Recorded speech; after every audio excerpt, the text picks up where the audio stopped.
কেন্দ্রীয় বাহিনী এসেছিল নির্বাচন কমিশনের অর্ডারে এবং তাদের স্বতন্ত্র ভূমিকা এখানে ছিল না। তারা নিয়ন্ত্রণ ছিলেন রাজ্য পুলিশের হাতে। স্বাভাবিকভাবে কেন্দ্রীয় বাহিনীর অন্য সময়ে আসা, যেটা উত্তর পূর্বাঞ্চলে স্পেশাল অ্যাক্ট ছিল, যে একটা পরে উঠে যায় আবার পরে মণিপুরে সেটা চালু হয়েছে, সেই অ্যাক্টের আওতায় বা কাশ্মীরে যে পাওয়ারটা ছিল সেই পাওয়ারটা তো এখানে কেন্দ্রীয় বাহিনীর হাতে ছিল না। কেন্দ্রীয় বাহিনীর কিওয়ার্ডটিও নিয়ন্ত্রণ করেছে রাজ্য পুলিশের লোকেরা।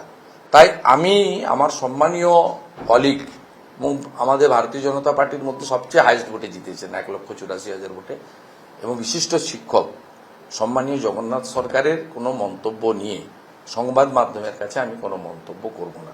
রাজ্যের 4টি লোকসভা কেন্দ্রের ভোটের ফল নিয়ে আদালতে যাচ্ছে বিজেপি। ঘাটাল, জয়নগর, ডায়মন্ড হারবার এবং বসিরহাটের ফল নিয়ে আদালতে যাওয়ার ভাবনা বিজেপির। কি বলেছেন শুভেন্দু অধিকারী, দেখুন। হিরণময় চট্টোপাধ্যায় ঘাটালে তিনি ইলেকশন পিটিশন করছেন 1951 সালে পিপলস অ্যাক্ট দিয়ে।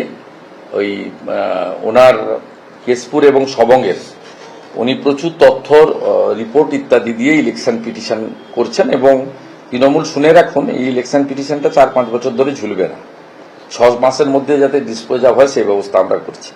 রেখা পাত্র মহোদয়া করছেন ইলেকশন পিটিশন, কারণ যে আইনে দেবাশিস ধরের নমিনেশন বাতিল করেছেন সেই একই আইনে হাজি নুরুলের বাতিল হওয়ার কথা।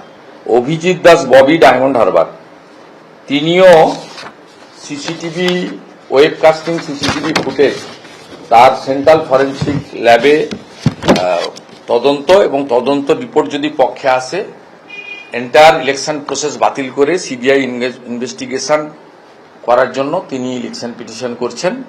আর ইলেকশন পিটিশন করছেন ডাক্তার অশোক কান্ডারি। আমি শনিবার দিন কোচবিহার যাব, ফিরে এসে আপনাদের তথ্য আরো দিতে পারবো। 18 রাউন্ড পর্যন্ত মাননীয় নিশীথ প্রামাণিক এগিয়েছিলেন, 19-20 রাউন্ডে তাকে হারিয়ে দেওয়া হয়েছে।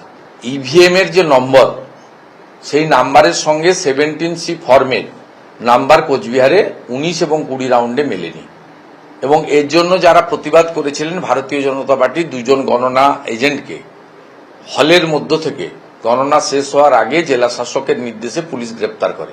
তারা 5 দিন জেল খেটে গত পরশুদিন বেল পেয়েছেন। আমরা কোচবিহারের বিষয়টাও খোঁজ খবর নিচ্ছি, যেহেতু 30 দিনের মধ্যে ইলেকশন পিটিশন করতে হয়, আমাদের হাতে কিছুটা সময় আছে। আপাতত 4টি ইলেকশন পিটিশন মঙ্গল বুধবারের মধ্যে হাইকোর্টে হচ্ছে।